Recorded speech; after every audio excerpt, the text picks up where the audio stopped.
السلام عليكم ورحمة الله وبركاته صاحبة قيمة قدر انت مضان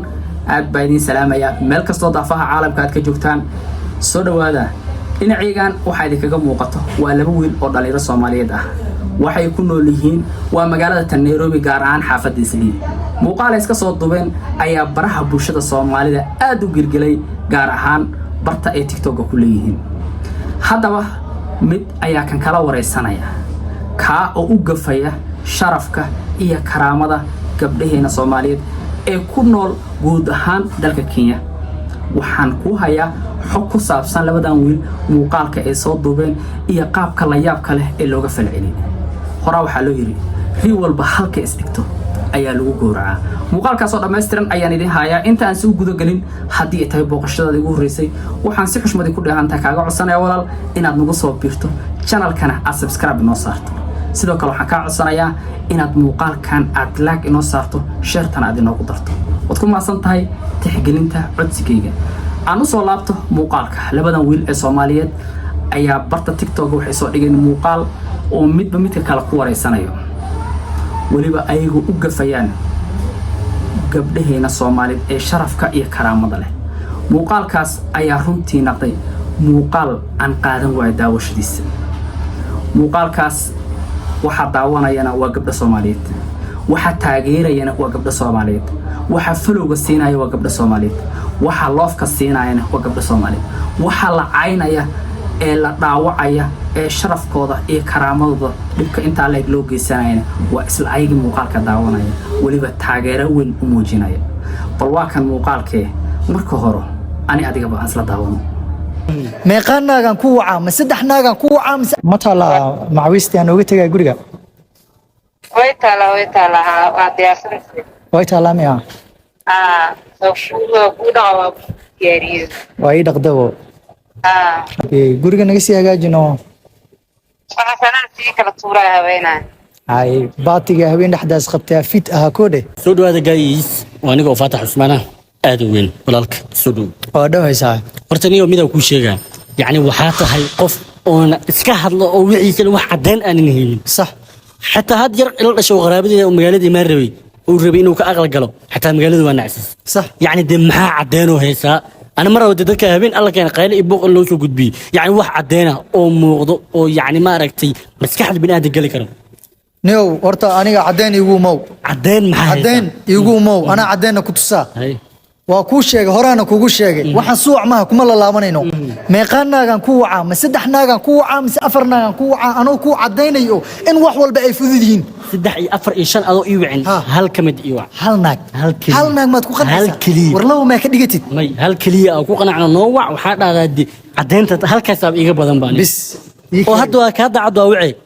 الله ما كاغا ديغون كوغوري يعني مي هل مربتدو أنا كوعي هل كاس ما هذا وعي هرتو وكذا عدد أيجا داعدا ووعي سايو داعد كاتن ها وكوعيا وما يفيره وداعدها داعد برو لما ما إله دم سهل هل إيكاري سبحان الله سبحان الله العظيم إيه أهم صديق أوكي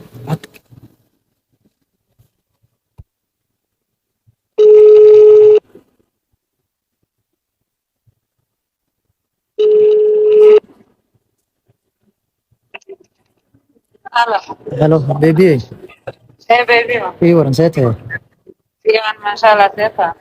والله الحمد لله هذا جيف كسوك عاي مقاحي ماشان أنجوغا بدر كعونا ما فهمتي أنت جوكتا أنا حافظتي والله قفتي من كل جوكتا ما يكلي كاتك هذيك بس أنا كليا أنا كو ما ذا ربي محاورة كو سوق هذا بس عادي واسكت سما تجي هاي في نوعها أو بانتي هذا كو سوق هذا كو مانا لكن قفتي الفورتي هدي جوجين وا عادي وسيد لو بهناي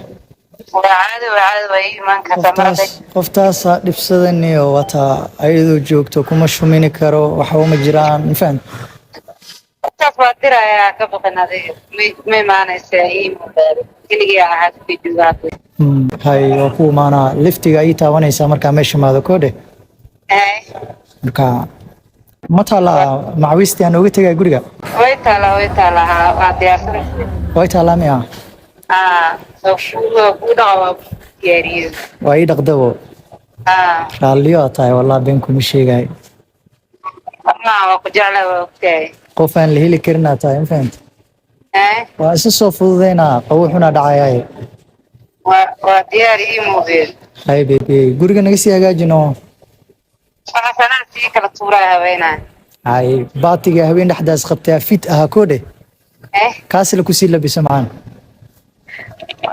هاي معاه hay qaali og soo baxa had markaa soo baxo hay maxaa kale u baahantay waxa kale u baahantay oo ado mid kale ku waca may mid kale ku wacayay horta u jeedaa yani waxaan gacmihi ka socdo waa dhidideysa ha dhididin mid kale ku waca mid kale may u kaadi subhanallah ana cadeynaan ku haya saaxib yani hadda ani cadeynaan ku haya ma fahant ilaa iyo hadda waa aamin lahay imagine wax dhacay ma wax macawiis fiiri ani saddex macawiisan leeyahay bro saddex macawiisan leeyahay been kuma sheegay saddex hal xabo gurigeyga ma taalo saddexda macawiista aniga iska leeyahay hal xabo gurigeyga ma taalo ma fahant brother horta niyo waan kugu khaldamay mar walbana niyo qaladkaaga waa too much saxaw qaladkaada waa too much يعني في أنا هل مد أكاد أكله يعني أنا مرة بدتكان أنا واحد نجرنا أو شو قد بي مرة يعني وحال روا واحد مركب قد بنيسو واحد صحن أو صل لورع إيراد دنبو لورع عليه فيري أنا هذا مقاحي ما جوجان مال وما صعدوا أنا بك جاكيرة يعني كل حليمون يمكن نيروبي جوجان أنا كان أدوه منا إنا لله وإنا إليه راجعون داوديال وان فيليا muuqaalka inaad si wacan u daawateen ninkan aad arkaysaan ee qaangaarka ah ee caafimaadka ka muuqdo wax waali aan ka muuqanin haddana wuxuu maanta ku faanayaa zina wax la yiraahdo waxa uu leeyahay saddex macawus ayaan qabaa midna guriga aan seexda ma taalo ee mid walba waxay taalaa gabar kale oo sharaf leh oo Soomaaliyeed gurigeed halka inaguma cadeen in saddexda gabar ay yihiin xaaskiisa laakiin wuxuu inoo sheegay inuu asaga u jaakiro waliba saddexda macawus ee min guri u taalo miduu doonana oo habeenkoo doono iyo saacaduu doonana uu aado halka waxay gaf ku tahay gabar kasta oo Soomaaliyeed ee ku dhaqan dalkan guud ahaan Kenya ninkan aad arkaysaan waxa ugu maqaala ah in familkiisa qaybo ka mid ah ay ku nool yihiin isla dalkan Kenya waxa kamid ah gabdho soo gabdhaha wax lagaadeynaya waliba uu ku tilmaamayo kuwa jirkooda ka ganacsada sidoo doonana uu ka yeelan karo soo kamid ma noqon karaan asaga oo jeclaa inuu u gafo gabdhaha Soomaaliyeed ayaa halkaasi saameynta waxay qayb ka noqotay gabdhihii asaga la dhashay haddii ahaan lahayn kuwa hooyadiis dhashay haddii ahaan lahayn kuwa aabiis dhalay haddii ahaan lahayn kuwa ay qaraabada yihiin guud ahaan gabdhihii ehelka la ahaa ayaa ka mid ah dhibaatada jirta ayaa waxay tahay gabadhan waxa laga wacay telefoon laba mid waa suurtagal inuu yahay barnaamij la isla og yahay uu yahay pranki waa suurtagal laakiin gabadha codkeeda halka ka maqli doonto muuqaalkaas kullee wuu gaari doonaa ama muuqaalka aniga hadda aan halkaan idin kula wadaagi doono qayb ka ah dadka daawada amba muuqaalka TikTok ayuu yaalaay arki doona way ka mid noqon doontaa haddii barnaamijkaas uu prank xataa yahay waxaad ogaataa sharafkaaga iyo karaamadaada iyo sharafka aabaha tan hooyada iyo tan walaalahaaba inaad meel uga dhacday waxaan lagaga baahan yahay inaad muuqaalkaas falcelin ka soo samayso saaxiibayaal adigoo maxay kuula egyahay muuqaalka noocan oo kale ah ma waxaad u fahantay inuu yahay mid prank ah mase waxaad u fahantay mid ab ah oo gaf ku ah gabar kasta oo Soomaaliyeed ee muuqaalkan daawan doonto ee waliba ku nool dalkan Kenya falcelintiina qaybta commentiga aan ka arko sida ay tahay muuqaalka waxa taageerayna waa gabdho waxa la caynayna waa gabar kale Soomaaliyeed horaa loo yiri usha walaalka ku dhacdo gumudkiisa adiga ayuu ku yaalaa muuqaalkaas haddii aad taageertay waxaad ogaataa in uu qaladaadka noocan oo kale ay sii badan doonaan laakiin qaladka noocaas oo kale haddii aad aragtaan oo aad ku ciqaabtaan qofkaas waxaad ogaataa qaladkaas inuu laaban doonin saaxiibayaal aad baan uga xumahay runtii gafka culus ee loo geystay gabar kasta Soomaaliyeed ee ku dhaqan dalka Kenya waxaan leeyahay raalli ahaada waxa idin gafayne waa kuwa sheeganaya inay ka mid yihiin ragga Soomaaliyeed kuwan oo kale inama matalaan labada wiil ee muuqaalka duubayaan runtii madadaalada ka dhigtay in ay u gafaan sumcadda iyo sharafka gabdhaheena Soomaaliyeedna inama matalaan waan idinka raali gelinayaa waliba anigoo wakiilka ah inta wanaagsan ee ku jirta ragga Soomaaliyeed waxaan leeyahay ma mudniin gafka noocaas oo kala ah niila geysto madaxayaad noo saarantihiin mar waad ina dhasheen mar waa inoo dhaxdeen mar waa nala dhalateen marna waa noo dhalateen mar walba madaxayaad noo saarantihiin waan idinka raali gelinayaa أتكلم مع سنتي داوشة المقال كان يتابع قشرة جوهر السنة وحاسب حشمة يكون عندك كاجع الصنايع